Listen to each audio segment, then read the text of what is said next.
love songs, straight from the heart at Siesta Musica. I'd be a fool if I couldn't see. Baby, kung mahal ka niyan talaga. Who broke your heart and made you write that song? Your greatest love songs, all the way from 2 to 4 every Saturday at Siesta Musica. Join Dream Car the Announcer at Siesta Musica every Saturday from 2 to 4 in the afternoon dito sa inyong nag-iisang himpilan, Cool FM. Mapapakul ka dito!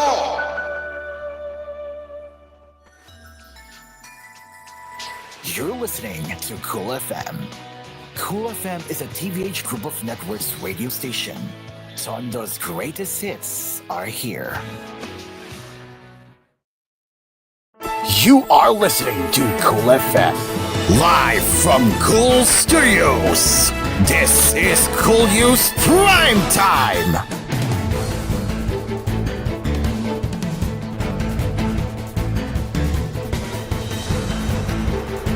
Good evening, and welcome to koolNews Primetime. Let's begin with the first headline, as the Philippines is 29th out of 250 countries and territories ranked by a Norway-based virtual private network provider with the most data breaches in the second quarter of 2024. According to the data breach statistics of Surfshark, the Philippines tallied more than 385,000 data breaches from April 1 to June 30. The number is also lower from the data breaches the Philippines had during the first quarter of 2024, which was at 7.7 million, resulting in its ranking at 6th place. During the same period for 2023, the Philippines also logged 216,800 data breach cases. Meanwhile, Surfshark said that in the second quarter of 2024, there were more than 193 million data breaches worldwide. The United States had the most data breaches in the second quarter of 2024 at 116.7 million, followed by Russia at 25.1 million, and France at third with 7 million. The countries that ranked 4 to 10 highest respectively were United Kingdom, China, Canada, Germany, Spain, and Australia. Now for the West Philippine Sea coverage, China Coast Guard's CCG Monster ship has left Escoda Sabina Shoal in the West Philippine Sea, a Navy spokesperson said on Tuesday. Rear Admiral Roy Vincent Trinidad, Navy spokesperson for the West Philippine Sea, confirmed that the CCG ship with hull number 5901 has exited the country's exclusive economic zone. However, he did not specify when the ship left the vicinity of the shoal where the Philippine Coast Guard's PCG BRP Teresa Pangua maintains a persistent presence. It is no longer off Escoda Shoal, Trinidad said in an ambush interview after a regular press briefing held at Philippine Air Force headquarters, adding that no replacement has been sent for the ship. When asked if the monster ship is still in the country's EEZ, he said no, we have to check its latest location. CCG's gigantic patrol cutter, which is the largest Coast Guard vessel in the world, had been deployed off Escoda Shoal on July 3. BRP Teresa Pangua was deployed in Escoda Shoal on April 16 to become the longest deployed PCG asset in the West Philippine Sea, following suspected reclamation activities around the shoal. Manila is holding the line in the West Philippine Sea as Beijing asserts sovereignty in almost the entire South China Sea, including most of the exclusive economic zone of the country's western section, even if such a claim has been effectively invalidated by the Abreu Award issued in July 2016. The landmark ruling stemmed from a case filed by Manila in 2013, or a year after its tense standoff with Beijing over Panatac's Corporal of Shoal, whose logo the latter now has an effective control of. The Supreme Court has required the Senate Committee on Women, Children, Family Relations, and Gender Equality to respond to suspended Balbon Tarlac Mayor Alice Guo's petition to annul the subpoena issued against her. In her petition, Guo asked the Supreme Court to annul the subpoena issued by the Senate Committee, stopped the committee from further inviting her as a resource person and issue a restraining order while her petition is pending. The Senate committee is investigating the operations of the Philippine offshore gaming operators, POGOs. Guo's name was dragged into the controversy after the electric meter of a POGO hub in Tarlac was found to be under her name. Subsequently, questions regarding her nationality came up, prompting various government agencies to conduct investigations. Guo stated that her life, liberty, and security were endangered after her personal details were made public. During Tuesday's bank full court session, the Supreme Court gave the Senate Committee 10 non-extendable days from notice to comment on the petition.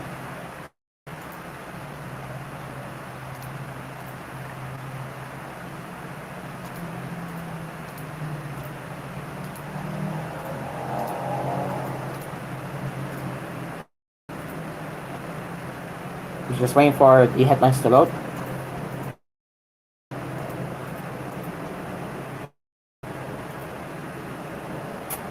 Alright, give me a second. There it is, okay. Officials agreed to relocate the proposed second San Juanico Bridge from nearby Banangon down to the city, citing accessibility as the main reason, the Department of Public Works and Highways Regional Office here confirmed on Tuesday. Citing reports from the DBWH Unified Project Monitoring Office, DBWH Regional Information Officer Espresida Paula Mangaboro said there were three primary reasons why there was a change in the location of the proposed long bridge. First is access to two-way traffic. If the new bridge is close to the existing one, the other one is intended for Leyte-bound vehicles, while the other one is meant for Samar-bound vehicles, Mangaboro told the Philippine News Agency in a phone interview. The second consideration is the bridge's sustainability. If the bridge is situated near the existing one, maintenance activities are easier since there are operating maintenance stations on both the Leyte and summer sides of the existing San Juanico Bridge. If the new bridge is in gone, we will build a new maintenance station, which is costly, she added.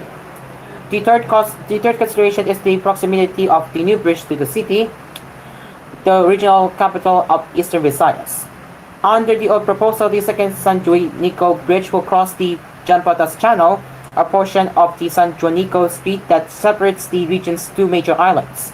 The proposed bridge connects Banangon, Leyte, and Santa Rita, Samar. In the new proposal, the new bridge will be located just a few meters from the existing one, connecting Tacloban and Santa Rita town. The Japan International Cooperation Agency study team for the second San Juanico Bridge project started its four on-site visits to the bridge routes options on November 17, 2023. The team had their second on-site study in the first quarter of the year. Their third assessment is scheduled this month, while the final visit is in September 2024. Experts are expected to come up with their final feasibility study report early in December 2024. No data on project cost estimates has been released by the DBWH. Construction for the second San Juanico Bridge is expected to kick off in 2025. Eastern Visayas officials push for the construction of an alternative bridge due to the deterring condition of the existing bridge and the increasing traffic. In 2019, traffic volume on the San Juanico Bridge stood at 7,200 vehicles daily, close to its 10,000 daily capacity. In 2030, it is expected to increase to 10,900 daily, more than its limit, and 15,900 by 2040. Built in 1973, the existing 2.16 km San Juanico Bridge faces many issues such as aging and high maintenance costs. The bridge forms part of the country's Noteco Highway that connects Luzon to Mindanao. Bad weather brought by the sun has now affected more than 200,000 people nationwide, the National Disaster Risk Reduction and Management Council reported Tuesday. In a July 16th situational report released at 8 a.m., the agency said 93,743 families consisting of 221,425 individuals in 363 barangays have recently experienced heavy rain, floods, and other effects of the southwest monsoon, locally called Habagat. Of the total, 21,464 people were displaced, 20,026 took shelter in 46 evacuation centers nationwide, while 1,378 stayed outside ECs. The NDRRMC said floods hit the Zamboanga Peninsula, Northern Mindanao, Davao Region, Soskargen, and Bangsamoro Autonomous Region in Luzon, Mindanao in the past few days. The NDRRMC likewise said it received reports that 2 people died and 2 people were injured, while another one went missing due to the southwest monsoon's effects. It noted, however, that it has validated only one of the 2 reported fatalties so far. Moreover, the NDRRMC said the southwest monsoon ruined 17,879,687 pesos in crops and affected 238 farmers and fisherfolk as of July 16. The Philippine Atmospheric, Geophysical, and Astronomical Services Administration (PAGASA) previously said the southwest monsoon brought moderate to heavy or heavy to intense rainfall over the western sections of southern Luzon, Visayas, and Mindanao from July 11 to 14. Earlier Tuesday, the state weather agency said the southwest monsoon and a low-pressure area off Davao City are expected to bring overcast skies and rains to various parts of the country. And the Philippine Amusement and Gaming Corporation (PALCOR) on Tuesday said at least 74.78% or 5,793 of the 7,747 illegal online gaming sites it has detected have already been blocked. Senior Vice President of PALCOR Security Monitoring Cluster Red General Villanueva disclosed the matter before the Senate Committee on Ways and Means public hearing on the Anti-Online Gambling Act. According to Villanueva, PALCOR has been monitoring all illegal sites, not only for illegal online games but also other classifications such as e-sabong, Facebook ads, mobile applications, offshore sites, and spam messages. Of these, sir, 7,747, 5,793 or 74.78% were already blocked and 1,954 are still active, said Villanueva. The PALCOR official emphasized how challenging it is to block these sites, explaining that they usually resort to strategies, blocking the website or URLs, and payment blocking. The payment blocking, as of now, based on my research, there's no studies yet on payment blocking because some of these criminals use cryptocurrency as a mode of payment. And the banking system is very complex, offshore banking is very complex. But we have reached out to payment portals like GCash and Maya, and we had a meeting 2 weeks ago with a representative of GCash, and they promised us to purge on these illegal sites because we have submitted to them or have published in our websites only the illegal sites, he explained. While it is a challenge to eradicate illegal gambling sites, Villanueva said PALCOR is doing its best to monitor the internet. To further support the bid, the PALCOR official said they have also reached out to Google Play and Apple App Store, specifically requesting that illegal applications such as e-sabong sites be shut down. If you will look, there was a reduction in Facebook ads, especially illegal sabong, because of these efforts that we have been doing. But they shifted to chat rooms like Telegram chat groups. They have been advertising and posting links on illegal sites, he said. It is now 30 minutes after 9 and it's 9:13 in the evening, and we will be right back for more headlines right here on koolNews Primetime. Stick around.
Welcome back.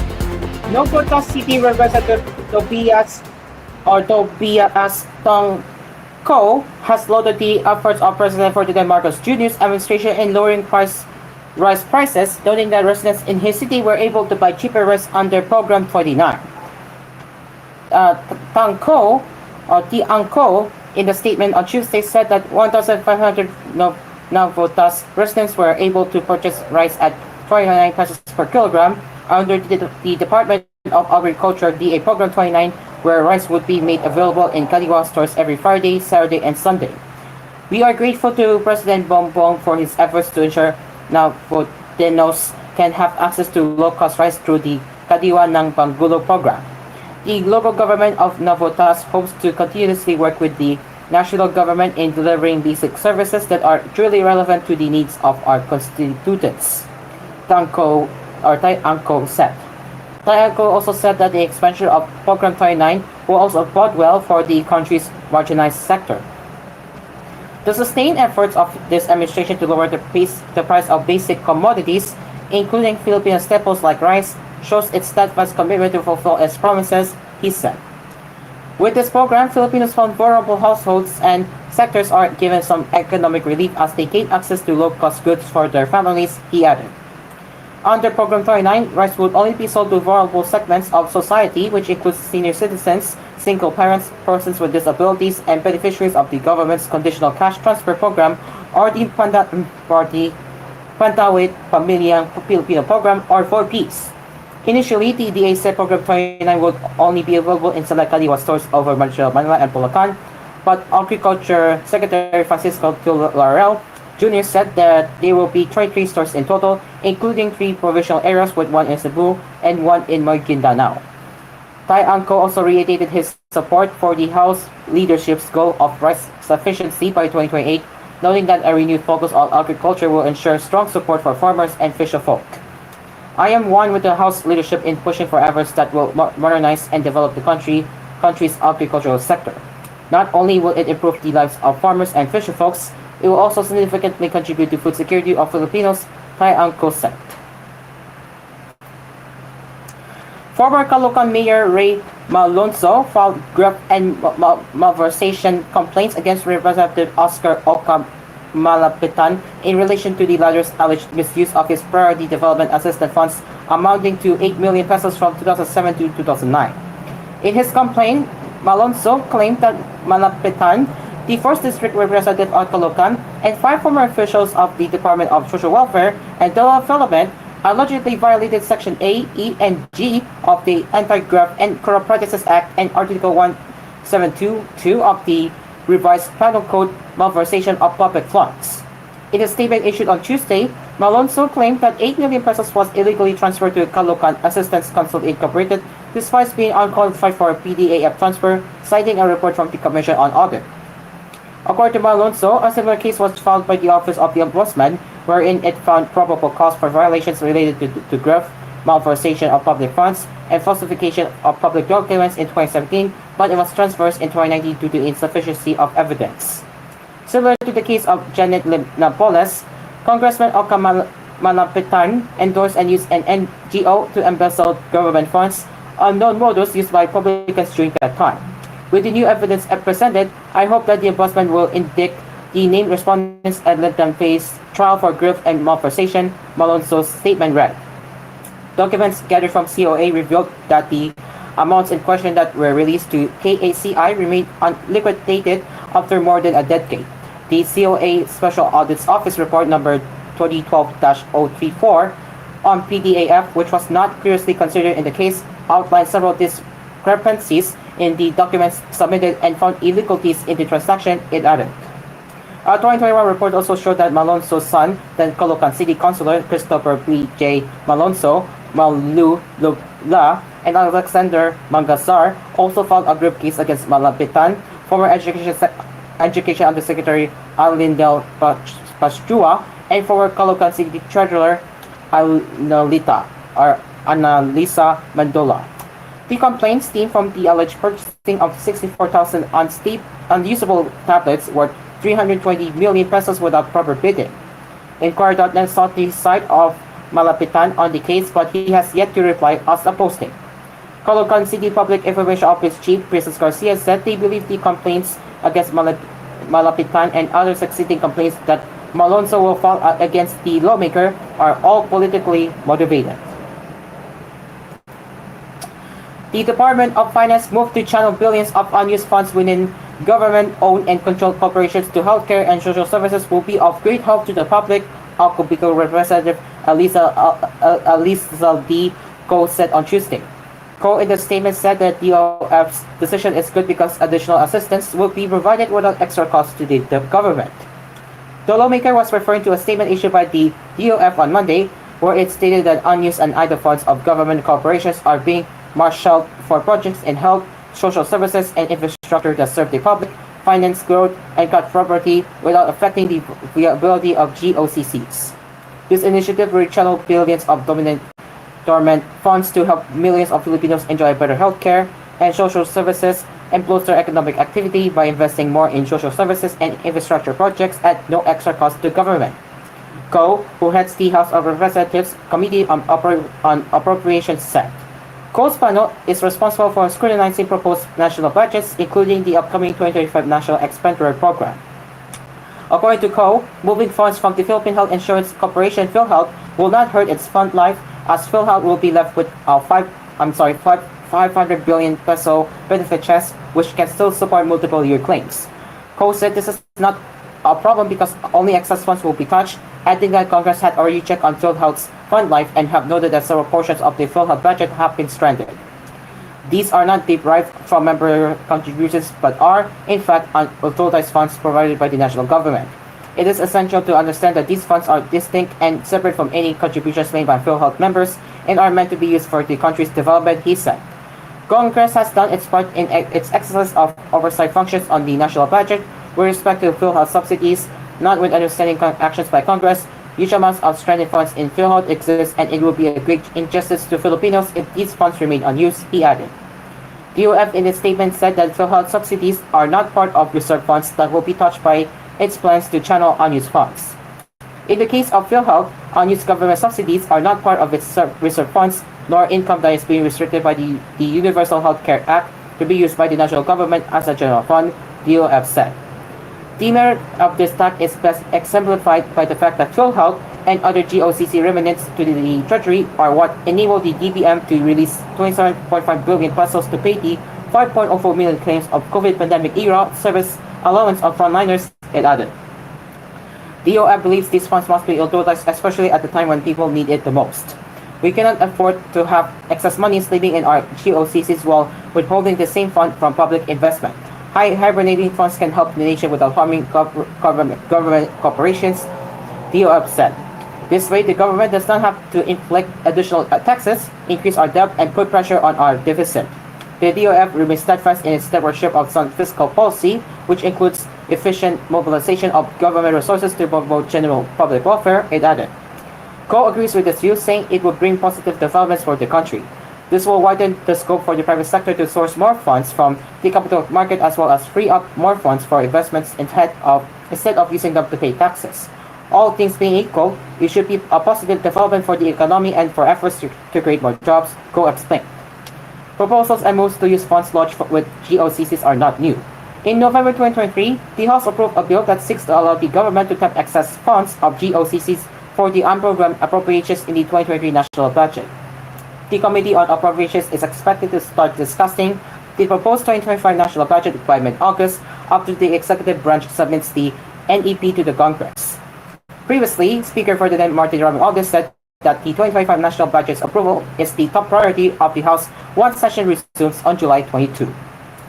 And now for the quick headlines. Trump ear bangage appears at Republican National Convention as he made his first public appearance since being wounded in an assassination attempt.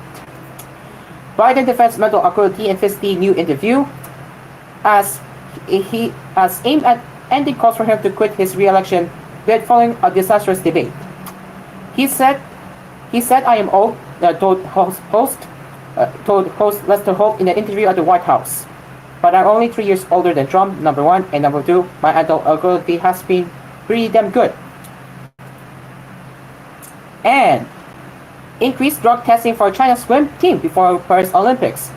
And finally, in entertainment news, Jonah Estrada confirms mutual break with Priscilla Merdeles, as they have agreed to take a break while denying any romantic involvement with Lily Hellman.